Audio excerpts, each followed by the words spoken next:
Hey there, folks. Glad to have you back with me. I really appreciate you tuning in today, because I've got a fresh tale to spill. Alright, let's dive right in. I'm Tom, and this is one of those stories I never imagined I'd share. My marriage didn't just slip away from me. It wasn't that simple. What really hit me hard was losing that piece of myself that honestly thought love could conquer anything life threw at it. But hold on, I'm getting way ahead of the game here. Let's rewind to how it all kicked off. I first ran into Sorenna years back at this startup summit I almost skipped. It was one of those big networking shindigs where folks, entrepreneurs, professionals, you name it, gather to swap ideas, shake hands, and maybe crack open some new possibilities. Truth be told, I wasn't even planning to show up that day. I had a mountain of work waiting for me. And if I'm being real, I've never been the guy who enjoys milling around a packed room, chatting about the weather or whatever. Still, some little nudge in my gut said, go for it. And that choice pretty much started the whole roller coaster. Sorenna and I bumped into each other during a panel about growing a business smartly. She had this spark, ambition practically radiating off her, and a confidence I couldn't help but admire. She was hustling to get her own company rolling, but I could tell right away her plans had a few holes. Holes I spotted in an instant. We got to talking, and before I knew it, we were knee-deep in discussions about business setups, ways to snag funding, and the gritty reality of starting something from scratch. She tossed out sharp questions, and I had the know-how to answer them. It was just two pros bouncing ideas around, nothing more at the time. By the time the summit wrapped up, we'd swapped numbers. She wanted to keep the line open, hit me up for advice whenever she got stuck. I didn't think too much of it back then, just another work contact, right? Looking back now, though, that moment was the first domino to fall in a chain I couldn't have predicted. At the start, our chats were all about the grind, business stuff through and through. She'd ring me up with questions like how to price her services right, how to charm some investors, or how to deal with tricky clients who wouldn't budge. I'd dish out whatever tips I had, and she always seemed so thankful. It felt pretty great to lend a hand to someone so fired up about making it big. As time rolled on, those calls started coming more often. Eventually, they wandered off the work path into stuff like life goals, tough moments, and random thoughts. We went from quick phone check-ins to grabbing coffee together, then lunch, and soon we were having these long evening conversations that had zero to do with profit margins or sales pitches. I started seeing a whole new side of Sorenna, not just the business whiz, but this fun, witty person who could totally throw me off with a good laugh. Before I even clocked what was happening, those hangouts turned into the highlight of my day. One day, over a steaming cup of coffee, she floated the idea of me jumping on board with her company. I wasn't sold at first. I was doing okay solo, picking up consulting gigs here and there. But Sorenna laid it out strong. She needed someone she could count on, someone who got her dream as much as she did. She dangled a steady paycheck, solid perks, and best of all, a real shot at building something that mattered. I couldn't shake how tempting that sounded. Deciding wasn't a walk in the park, though. I knew blending work and personal stuff could get messy fast. Even so, I said yes in the end. Those first couple of months at her company were wild, full-on, nonstop hustle. I poured everything into it, showing I wasn't just her go-to guy for advice, but someone who could roll up my sleeves and get results. I kept a low profile, letting her shine as the company's front woman while I tinkered behind the scenes, streamlining things, squashing issues, keeping the wheels turning smoothly. It didn't take long for us to figure out our bond wasn't just about the job anymore. Late nights hammering out projects started sparking these little looks that lingered a bit too long. Next thing you know, we weren't just co-workers. We were a team in a whole different way. Less than a year after I signed on, we tied the knot. So, picking up where we left off, it really felt like Sorenna and I had nailed the perfect combo, blending work and life seamlessly. We were this unstoppable duo, a real power team. She was out front, leading the charge, while I handled the big calls from behind the scenes. I didn't care one bit that she was the CEO, the one everyone noticed and looked up to. My job was different, sure, but just as vital to keeping things humming along. For those first 5 years, everything clicked like clockwork. The company was killing it, raking in success after success. Our marriage seemed rock solid, like nothing could shake us. Together, we were crafting something amazing, both at the office and in our personal life, or so I believed back then. Then came the day we brought Jack on board. To me, he was just another name on the roster at first. I barely gave him a second thought. He had this knack for talking his way out of trouble, spinning excuses that sounded almost legit, and looking swamped while barely lifting a finger. I figured he'd fizzle out fast. Our company ran on results, and folks like him usually couldn't hack it for long. Boy, was I off the mark. Instead of floundering, Jack somehow flourished, not because he was any good, but because Sorenna, my wife, kept shielding him from his own messes. At first, I tried brushing it off. Everybody gets a little time to find their footing, right? But soon, it was glaringly obvious something was up. Jack would blow deadlines, botch reports, stroll in late, and yet Sorenna always had his back, smoothing things over like it was no big deal. If anyone on the team called him out, she'd shrug it off, point the finger elsewhere, or act like it was small potatoes. This was the same Sorenna who used to run things with an iron grip, except now, with Jack, she let everything slide. It didn't feel right, and it wasn't just about the job anymore. I started clocking how much time they spent together. Their lunch breaks stretched way longer than necessary, and she'd insist Jack drive her around. They'd have these closed-door meetings in her office that didn't seem to have any real point. It wasn't just me picking up on it, either. Whispers started floating around the office, little remarks from coworkers, dropped quietly when they thought I was out of earshot. I'm not the type to leap to wild theories. Trust me, I wanted to have faith in Sorenna. But the clues were piling up, and they were painting a picture I couldn't just unsee. So one night, after we got home, I figured I'd toss out a simple question to clear the air. Hey, what's the story with Jack? Her reaction hit me like a ton of bricks. It said way more than words ever could. Instead of a straight answer, she went full-on defensive. Her expression tightened up, her tone got sharp. Oh, what? You're jealous now? She snapped, like I'd flung some crazy accusation at her. I hadn't even breathed a word about the rumors yet. I was just asking why she kept bailing him out at work.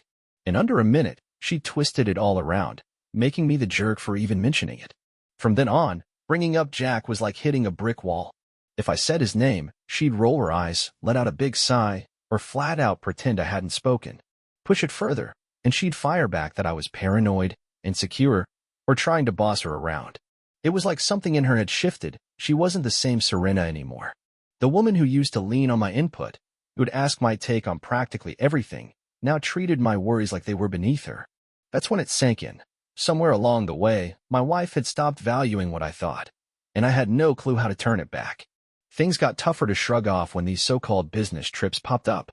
At first, they didn't raise any red flags. Sorenna was the CEO, and sometimes you've got to hit the road for the gig. But here's the thing. I knew our field inside and out, better than most, and something about those trips just didn't add up. So, here's the thing. Most of the deals Sorenna said she had to handle face-to-face, they could have been wrapped up with a quick call or an email. That's how we'd always done it in the past, no fuss. But out of nowhere, she started jetting off every other week, insisting she had to be there in person for meetings that didn't even need her. That alone had me scratching my head. What made it sting even more? She kept dragging Jack along for the ride. I couldn't wrap my mind around why she'd pick him, some guy with zero real value to the company, over me, her husband, and a core part of the business. Whenever I'd ask about it, she'd toss out some flimsy excuse. Oh, Jack's just assisting me, she'd say. Or, what, you want his job now? I'd stand there, dumbfounded, because her reasons didn't even add up. It started feeling like she was jumping at every chance to hang out with him. The more these trips piled up, the more my stomach churned. And the timing? Always fishy. Sometimes she'd spring a trip on me at the last second, leaving no room for me to dig deeper. Other times, she'd head out on a Thursday and somehow the business stretched into a long weekend, random free time tacked on to these so-called work trips. It wasn't just me overthinking it, either. I caught the way our team started whispering about it. They weren't just gossiping behind my back anymore. They were looking at me with this quiet pity that made my skin crawl. One night, after she got back from yet another one of those sketchy trips, I hit my limit. We'd just walked in from work, and she was doing her usual thing, acting like everything was fine, no big deal. I asked her to come sit with me in the living room. She let out this annoyed little sigh, like I was bugging her, but she plopped down anyway. I didn't mess around. I went straight for it. People are talking about you and Jack, I said. She didn't even blink. Just gave me this blank stare, shrugged, and hit me with, what am I supposed to do about some silly rumors? Then she got up and walked off, like it was nothing. No effort to explain or set me straight. That right there told me everything. Something was seriously off, and my marriage was sliding down a cliff. Then came this one Monday morning. I had no clue it'd be the day everything fell apart for good. We just finished a standard board meeting, going over the next quarter, sales forecasts, operations stuff, the usual. I was still in work mode, my brain buzzing with strategy ideas. As everyone filed out, Sorenna stood up, grabbing her papers, and I saw my shot to pull her aside for a quick chat about some client points we'd discussed. We stepped into her office together, and she started unloading her stuff onto the desk. I was about to jump into the work talk when she cut in. "Hang on a sec. I've got to run to the restroom." Without waiting for me to say anything, she breezed out, leaving her phone and files sitting there.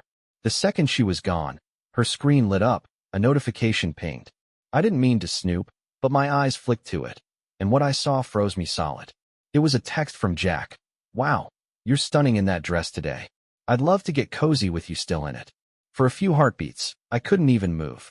My wife was involved with this guy, Jack, the same one she'd brushed off my concerns about, the same one she'd picked over me at every turn, work and beyond. Anger hit me like a freight train, but something deeper kept me from blowing up right then. Maybe it was the ice-cold truth settling in.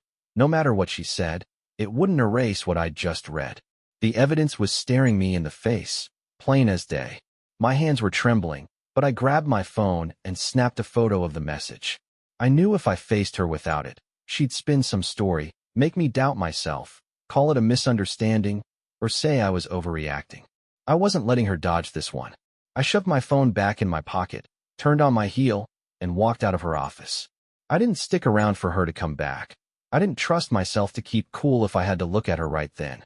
That afternoon, I was a wreck inside, but I held it together. I went through the motions at work like nothing had shifted, keeping my head down and my mouth shut. I threw myself into my work, desperate to keep my head occupied. Then a message popped up. One of our clients was griping about delays, and as the guy in charge of operations, I knew exactly who'd dropped the ball. It was Jack, no surprise there.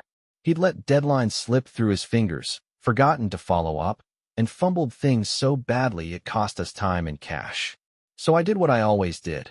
I laid it out, straight and professional, no fluff. But before Jack could even mumble a defense, Sorenna swooped in. She didn't just back him up. She turned on me like I'd crossed some line. The whole room went dead quiet. I glanced around and saw my coworkers squirming in their chairs, eyes darting away. Nobody was about to take on the CEO, especially not when she was shielding her golden boy. Jack just kicked back in his seat, smug as could be. He didn't even need to lift a finger anymore. Sorenna was fighting his battles for him. My own wife was picking some other guy over me, right there in front of everyone, no second thoughts. I could have pushed back, made a scene, but what good would it do? I took a deep breath, gave a slow nod, and said, "Noted," keeping my tone even despite the storm inside. Then I got up and walked straight to my office. No second guessing, no stalling. I sat down, flipped open my laptop, and started typing my resignation letter, pouring it all out. I wrote that I was quitting my job, effective immediately. I added that our marriage was done too, and I made it clear I knew about her cheating. I hit print, signed the page with a quick scratch of my pen, and marched right to Sorenna's office. She was parked at her desk, looking unbothered. I set the letter down in front of her, no words needed. She skimmed it, her face shifting from casual boredom to a flicker of confusion.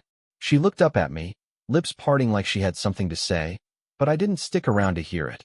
I turned and walked out the door. Her reaction didn't matter to me anymore. I wasn't chasing excuses or explanations. Later that night, Sorenna came home and found me in the living room, just sitting there. She strolled in, tossed her bag by the door, and let out a tired sigh, like she'd had the longest day ever. She shot me a quick glance, sizing me up, then settled onto the couch across from me. "Tom," she started, her voice steady but cautious, like she was stepping on thin ice. "I think we should talk this out." I didn't respond, just stared at her, waiting to see where she'd take it. She took my silence as her green light to start smoothing things over. She jumped right into denying everything. "I don't know what's gotten into you, but this whole thing with Jack? It's absurd. It's just petty office chatter, and you're ready to toss everything we've built because of some rumors," she said, her voice hardening, like she was trying to sell the lie to us both. She leaned in a little, softening her tone, dangling a lifeline. You don't need to quit. We can work through this. Just quit buying into the nonsense. I let her ramble on, let her sit there spinning her tail, acting like I was the one who'd lost the plot. When she finally ran out of steam, I pulled my phone from my pocket, opened my photos, and flipped the screen her way. There it was, the screenshot of Jack's message, bold as daylight. I looked her dead in the eye and asked if she'd enjoyed her time with him.